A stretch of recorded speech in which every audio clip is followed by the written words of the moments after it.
मानव समाचार, मानवता के हक में।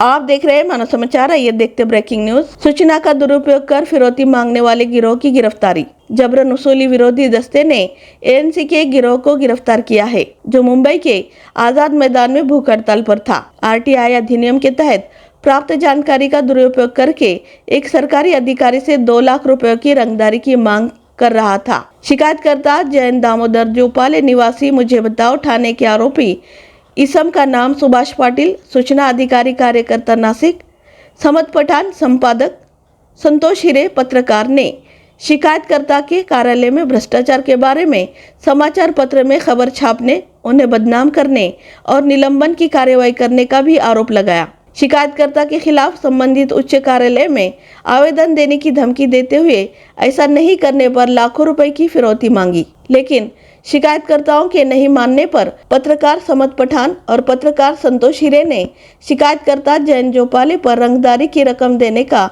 दबाव बनाने के लिए उनके खिलाफ खबरें छापकर समय समय पर मुंबई के आजाद मैदान में अनशन पर बैठे और रंगदारी की मांग की। उनसे 2 लाख रुपए की लूट की गई। इसीलिए जैन जोपाले ने एंटी एक्सटॉर्शन स्क्वाड अपराध शाखा ठाणे शहर में एक शिकायत दर्ज की। उसके बाद जैसे ही आरोपी सरोवर होटल कलवा में शिकायतकर्ता से मांगी गई फिरौती की रकम लेने के लिए आएगा, 1 लाख रुपए की फिरौती की रकम लेते हुए उसे पकड़ लिया गया।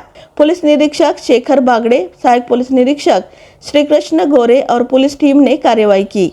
597/2023 आईपीसी की धारा 384, 385, 386 के तहत रुपए की राशि स्वीकार करते हुए कलवा पुलिस स्टेशन में उनके खिलाफ जैन जोपाले द्वारा दर्ज की गई शिकायत पर 387, 506, 2, 34 के तहत मामला दर्ज किया गया है। अपराध की कार्रवाई के दौरान आरोपी संतोष हिरे उम्र 44 साल का नाम समद पठान है और आगे की जांच के दौरान आरोपी सुभाष पाटिल को गिरफ्तार किया गया। उपरोक्त तीनों अपराधियों को अदालत में पेश किया गया और पुलिस हिरासत की मंजूरी ली गई। जांच के दौरान ये पाया गया कि उक्त आरोपी आरटीआई अधिनियम के तहत जानकारी प्राप्त कर पैसा कमाने के लिए जानकारी का दुरुपयोग करते हैं। उक्त जानकारी के आधार पर आरोपी मुंबई, ठाणे, नवी मुंबई, नासिक के इलाके में सब रजिस्ट्रार कार्यालय के कर्मचारियों को कार्रवाई करने की धमकी देते थे। इसके लिए वे मुंबई के आजाद मैदान में अनशन पर बैठते थे और अखबारों में खबर छपवाकर रंगदारी मांगते थे और कार्रवाई की मांग करते थे। ठाणे, भिवंडी, कल्याण, उल्लासनगर, बदलापुर क्षेत्र के सभी नागरिकों से अनुरोध है कि यदि कोई इस तरह से ब्लैकमेल करके रंगदारी वसूलने की कोशिश कर रहा है तो तुम्हें तुरंत anti extortion squad crime branch Thane शहर में शिकायत दर्ज करनी चाहिए। इस संबंध में उचित कार्रवाई की जाएगी। अपर पुलिस आयुक्त डॉक्टर पंजाब राव उगले, पुलिस आयुक्त शिवराज पाटिल, जबरन वसूली विरोधक दस्ता अपराध शाखा ठाणे शहर के वरिष्ठ पुलिस निरीक्षक शेखर बागड़े, पुलिस उपायुक्त शिवराज पाटिल, पुलिस उपायुक्त राजकुमार डोंगरे, पुलिस उपायुक्त सुभाष तावड़े, उपायुक्त संजय वैर, उपायुक्त कल्याण ढोकने, पुलिस हवलदार योगीराज खांडे द्वारा पुलिस हवलदार सचिन चिंपी, पुलिस हवलदार संजय राठौड़, महाराष्ट्र पुलिस सिपाही शीतल पावसकर, पुलिस सिपाही अरविंद शी, पुलिस सिपाही तानाजी पाटिल, महाराष्ट्र पुलिस सिपाही मयूरी भोसले द्वारा किया जाता है। मोर अपडेट्स के लिए देखते रहें मानव समाचार, हमेशा सच के साथ। ठाणे पोलीस आयुक्तालयामध्ये गुन्हे शाखेमध्ये अंतर्गत खंडणी विरोधी जे पथक आहे आमचे, त्याचे वरिष्ठ पोलीस निरीक्षक शेखर बागडे यांच्याकडे तक्रार प्राप्त झाली की सरकारी अधिकारी जयंत जोपळे सहदुय्यम निबंधक कळवा येथे त्यांचं ऑफिस आहे, त्यांना आपण पैसे द्या नाहीतर आपल्या खात्यामधील जे काही भ्रष्टाचार चालतो तो उघडकीस आणणार। ते कुठल्या पद्धतीचा काय त्याची काय त्यांनी माहिती दिली नाही, परंतु अशा पद्धतीनं एक्सटॉर्शनची मागणी त्यांनी केली। त्या अनुषंगानं सहाय्यक पोलीस आयुक्त आमचे डोंगरे साहेब, वरिष्ठ पोलीस निरीक्षक शेखर बागडे साहेब, एपीआय गोरे साहेब आणि त्यांची पूर्ण टीम या माहितीची त्यांनी शहानिशा केली आणि याच्यामध्ये ट्रॅप आयोजित केला असता याच्यामध्ये रंगेहात आपल्याला 2 लाख घेताना 3 आरोपी याच्यामध्ये आपण अरेस्ट केले। याच्यामध्ये सुभाष पाटील माहिती अधिकार कार्यकर्ता नाशिकहून आहे, दुसरा शमशाद पठाण, संपादक साप्ताहिक लोक राजकारण म्हणून हा पण नाशिकचा आहे. आणि संतोष हिरे हा पत्रकार जो आहे साप्ताहिक नवस्फूर्ती हा बदलापूरचा आहे, ठाण्यामधला. तर या तिघांना आपण पकडलेला आहे. यांनी 2 लाखाची मागणी केली होती.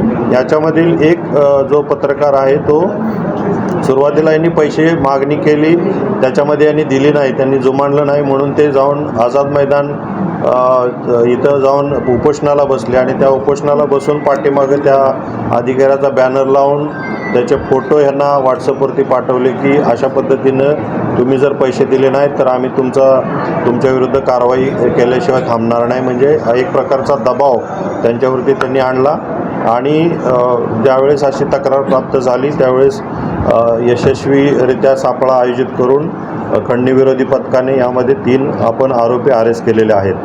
आता याच्यामध्ये तपास चालू आहे.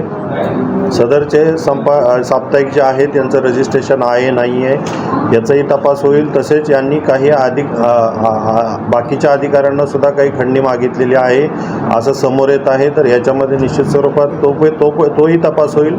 आणि याच्यामध्ये जो कोणी आणखीन चांगला पुरावा प्राप्त करून आपण स्ट्रॉंग चार्जशीट या गुन्ह्यामध्ये आपण दाखल करणार आहे, जेणेकरून अशा ज्या प्रवृत्ती आहेत त्या थांबल्या पाहिजेत.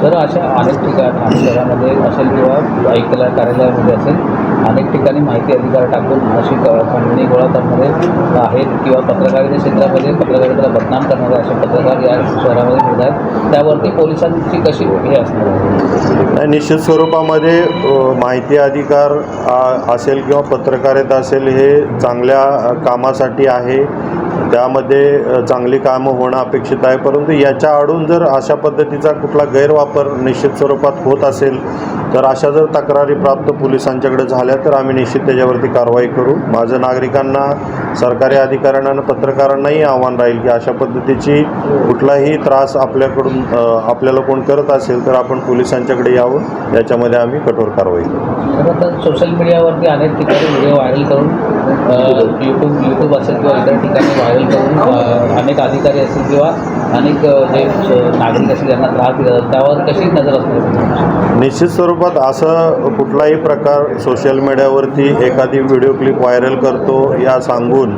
आपण त्याच्याकडे पैशाची मागणी करत असेल हे एक्स्टॉर्शनच आहे.